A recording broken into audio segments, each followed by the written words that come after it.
Semua orang senang melihatnya karena dia bersih, karena dia rupawan, karena dia sopan dan santun, karena ayahnya meninggal dan ibunya juga sudah lama meninggalkan. Orang kasihan melihatnya. Maka karena kesenangan hati mereka, mereka sendiri yang memberikan gelar untuknya yang belum pernah mereka berikan kepada orang sebelum dia. Gelar itu bernama Al-Amin, orang yang layak menerima amanah. Amin diambil dari 3 huruf, alif, mim, nun. Dari kata alif, mim, nun muncullah kata amanah. Orang yang mampu menerima amanah disebut Al-Amin. Kita mengatakannya jujur. Lawan daripada amanah adalah khianat, al-khain, pengkhianat. Dia tidak berkhianat. Dia adalah seorang yang mampu mengemban amanah dan terpercaya, maka semua orang percaya kepada dia. Dari alif, mim, nun juga akar yang sama dengan iman, akar kata yang sama dengan iman, maka iman berarti percaya. Dia adalah orang yang dipercaya karena memang dia mampu mengemban amanah. Kapan kebencian itu datang? Kebencian itu datang ketika dia naik ke atas bukit Sofa dan dia berkata kepada semua penduduk Makkah, seandainya aku katakan di balik bukit Jabal Abi Qubais yang besar, gagah, perkasa, tinggi, menjulang ini ada pasukan musuh yang akan menyerang kita, apakah kalian percaya? Semua mereka berkata, shadaqnaka, kami percaya karena memang kami menggelar engkau orang yang dapat dipercaya. Seandainya aku katakan bahwa ada pasukan musuh yang akan meluluh lantak, akan menghantam, membunuh kita, apakah kalian percaya? Mereka menjawab, shadaqnaka, kami percaya. Seandainya aku katakan bahwa aku menerima wahyu dari Allah dan aku diperintahkan Allah untuk mengabarkan kepada kalian yang baik-baik akan masuk surga, yang jahat-jahat akan masuk neraka, percayakah kalian? Disitulah perlawanan datang, bukan dari orang lain, bukan dari musuh, bukan dari lawan. Perlawanan itu datang dari saudara kandung, dari ayah kandung yang masih ada hubungan darah. Tabban laka ya Muhammad alihadza jama'tana, celakalah engkau Muhammad, apakah hanya untuk ini saja kau kumpulkan kami hari ini? Allah membelanya, langsung Allah membelanya. Dia tidak membela dirinya, tapi Allah mengatakan tabbat yada abi lahab wa tabba ma aghna anhu maluhu, hartanya tak ada berguna, wa ma kasab, hasil usahanya tak mendatangkan manfaat, wa imra'atuhu hammalatal hatab, istrinya menjadi pembawa kayu bakar, simbol dari adu domba, kata-kata yang membuat menyakitkan hati yang dibawa oleh Ummu Jamil istri Abu Lahab untuk menyiksa, menjelekkan, membuli, menebarkan berita untuk membunuh karakter Sayyidina wa Maulana Muhammad sallallahu alaihi wasallam. Ini bukti kalau hari ini ada anak muda yang rupawan, yang dermawan, yang disenangi lingkungannya, tidak ada orang yang tersinggung, biasa, karena Nabi Muhammad SAW juga pernah mengalami hal itu. Tapi begitu kau katakan, aku tadi malam bermimpi bahwa aku mesti hijrah, meninggalkan komunitas peminum khamar, meninggalkan geng kita yang selama ini bicara tentang yang haram, maka disitulah mereka akan berkata, apakah hanya untuk ini saja kita berteman selama ini?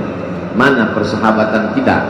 Apa yang dialami pemuda-pemuda hijrah hari ini dialami oleh Rasulullah SAW 14 abad yang silam. Ketika kau berhasil bisnis, orang senang.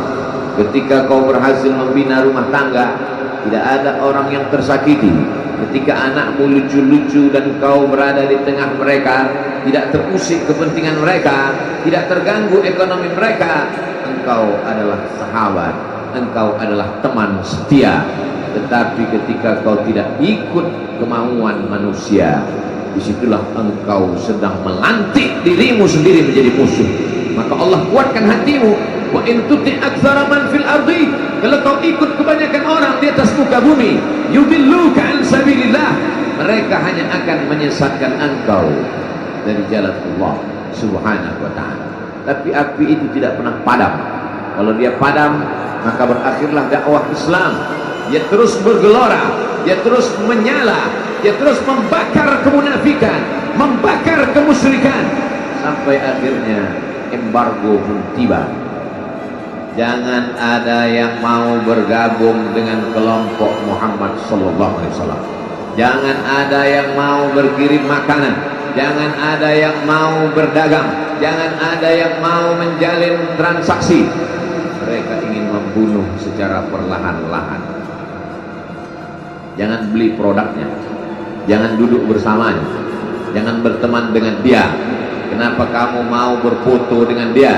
Kenapa kamu mau bergambar dengan dia? Kenapa kamu masih mau mendengar ceramah dia? Adakah orang yang mengalami hal itu hari ini? Adakah ketakutan dari hamba Allah yang mengatakan Allahu Akbar, Allah Maha Besar, tapi takut ditinggalkan kawan, cemas ditinggalkan sahabat? Maka itu pernah terjadi pada kelompok Sayyidina wa Maulana Muhammad sallallahu alaihi wasallam. Kalau pembunuhan karakter tidak berhasil, maka ada yang lebih dahsyat daripada itu. Mereka tawarkan dunia beserta isinya.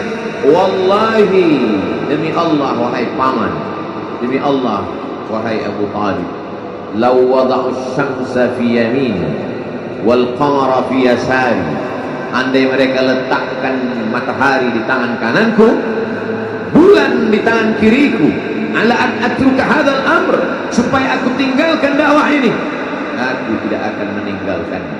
Bujuk rayu mulai tiba.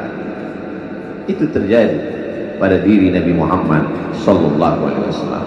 Kalau kau tidak mempan dimusuhi, kalau kau tidak mempan dirangkul, kau akan dipukul. Kalau kau tidak mempan dipukul, kau akan dirangkul. Berbagai macam cara, dari mulai yang paling keras sampai yang paling lembut, dari mulai yang paling lembut sampai yang paling keras, sampai akhirnya tempat bergantung itu hilang, lenyap, musnah. Ada dua tempat bergantung, saudara kandung ayah Abu Talib. Mereka tidak mengusiknya karena dia keponakan Abu Talib. Abu Talib anak Abdul Muttalib, Abdul Muttalib anak Hashim, Hashim anak Abdi Manaf, Abdi Manaf anak Qusay, Qusaylah pendiri Darun Nadwah. Mereka keturunan darah mulia dari Adnan. Adnan menerima tetesan darah dari Ismail. Ismail anak kandung Ibrahim alaihissalam. Jangan ganggu dia karena dia keponakan Abu Talib. Masih ada backing, tapi Allah ingin agar hati itu tidak bergantung kepada manusia. Dia buat Abu Talib meninggal dunia, masih ada lagi tempat bergantung. Dia yang dulu ketika kedinginan datang, dia yang menyelimuti. Yang dulu ketika ketakutan datang, dia yang menenangkan. Dia datang menemui Waraqah ibnu Naufal. Waraqah berkata, namus, malaikat yang pernah datang kepada Ibrahim, yang pernah datang kepada Musa, yang pernah datang kepada Isa, sekarang dia datang kepada suamimu. Katakanlah, jangan takut, jangan cemas. Kalau nanti sampai masanya dia akan diusir dari kampung halamannya, aku orang pertama yang akan membelanya. Karena begitu yang kutemukan dalam kitab-kitab suci yang kubaca, kata Waraqah bin Naufal. Hari itu juga tempat bergantung itu patah. Khadijah menghadap Allah Subhanahu wa ta'ala. Tak lagi ada makhluk tempat bergantung, tak ada lagi ranting tempat berhinggap, tak ada lagi batang kayu tempat berpegang. Allah ingin agar engkau berserah hanya kepada Dia saja. Tidak ada makhluk.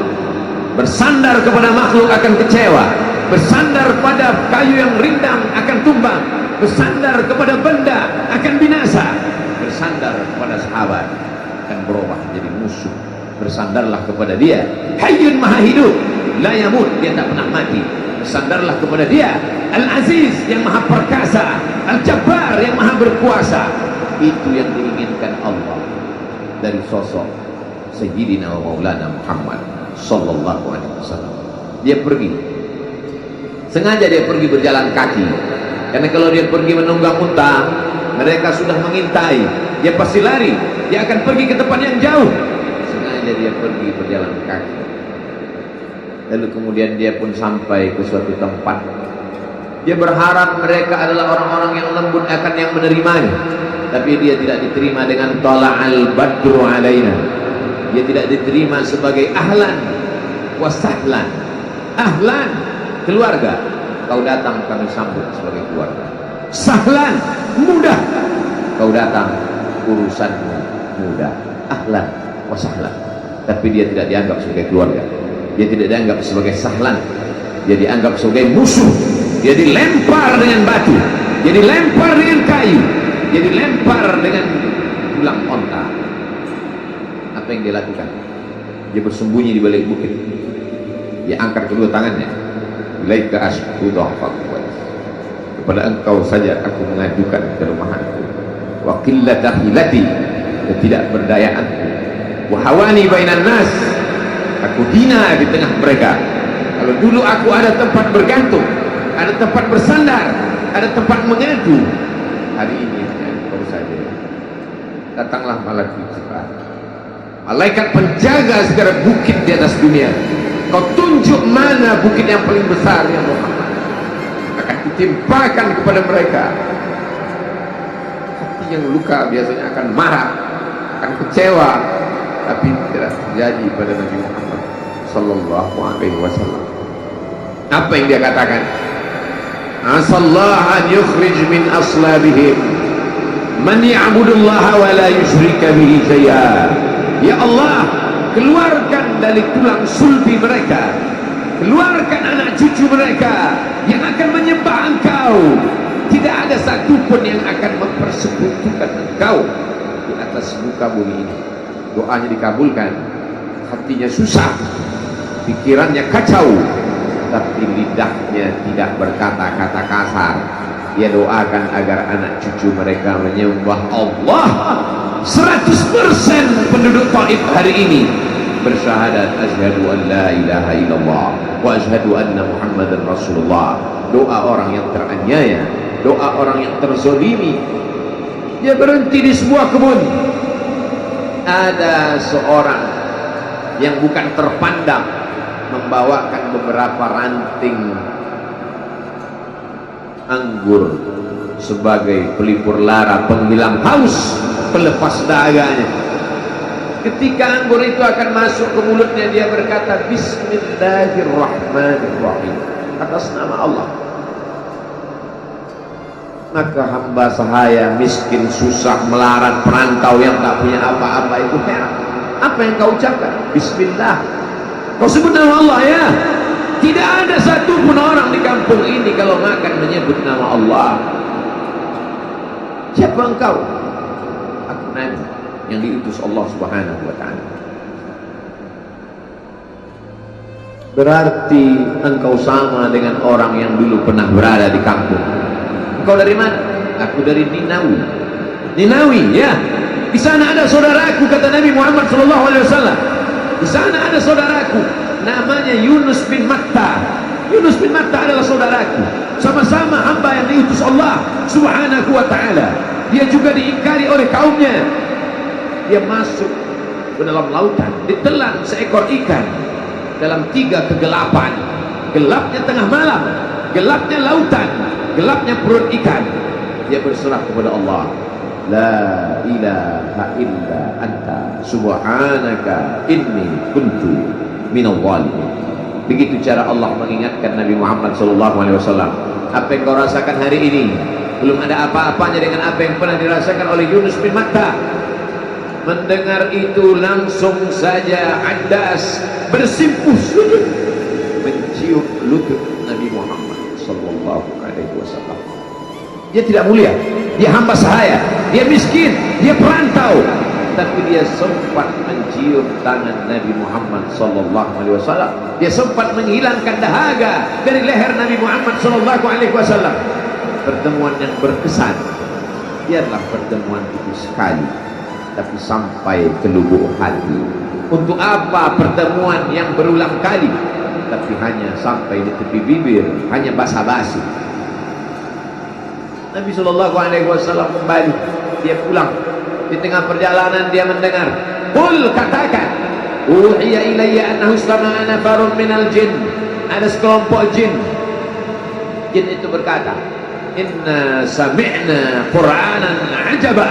Kami mendengarkan bacaan Al-Quran ajaba, menakjubkan, ajib. Biarlah manusia menolak, biarlah manusia yang angkuh dan sombong itu tidak menerima, tapi ada satu makhluk yang mau menerima. Inna, kami dari kalangan jin, sami'na, mendengar Qur'anan ajaba, bacaan Al-Quran yang mengagumkan, yahdi ila rusdi, yang membuat kami lurus berpikir benar.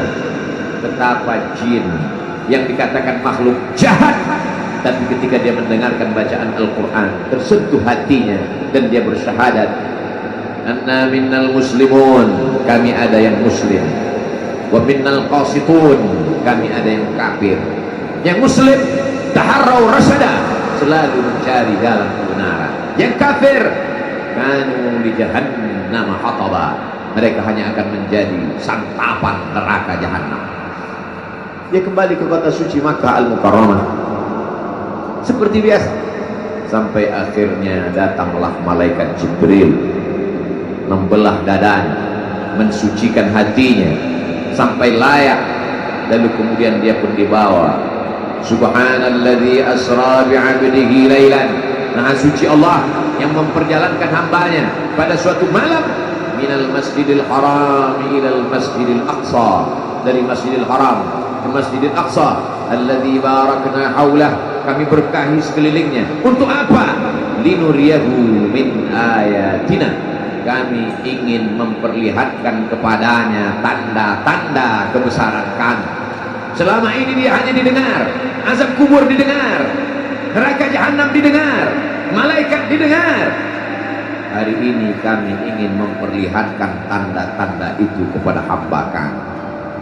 Jangan bersedih ketika kau didustakan, jangan bersedih ketika kau dibunuh karakter, jangan berduka cita ketika tidak ada manusia yang menerima, karena sesungguhnya itu hanyalah cara Allah menguatkan hatimu, karena dia ingin mengangkat derajatmu, menempatkan di tempat yang terpuji, memperlihatkanmu sesuatu yang tidak pernah dia perlihatkan kepada manusia yang lain. Dia buat hatimu hancur berkeping, agar tidak lagi ada tempat makhluk dalam hatimu, yang ada hanya Allah semata. Ma fi qalbi ghairullah. Pada saat itu mentalmu sudah kuat, layaklah engkau berada di tempat yang terpuji. Kalau ada orang menyakitimu, jangan berduka. Kalau ada tetangga, sahabat, kawan baik meninggalkanmu, jangan berduka lara, karena sesungguhnya di balik itu semua, fa inna ma'al usri yusra, inna ma'al usri yusra. Idza dhaqat 'alaika dunya faqul ya Allah. Kalau terasa sempit dunia, mengadulah kepada Allah. Idza sa'alta fas'alillah, kalau minta-mintalah kepada Allah. Wa idza sta'anta fasta'in billah, kalau minta tolong, minta tolonglah kepada Allah. Iyyaka na'budu wa iyyaka nasta'in, kepada Engkau kami menyembah, kepada Engkau kami beribadah, kepada Engkau kami bersimpuh sujud, kepada Engkau juga kami meminta pertolongan.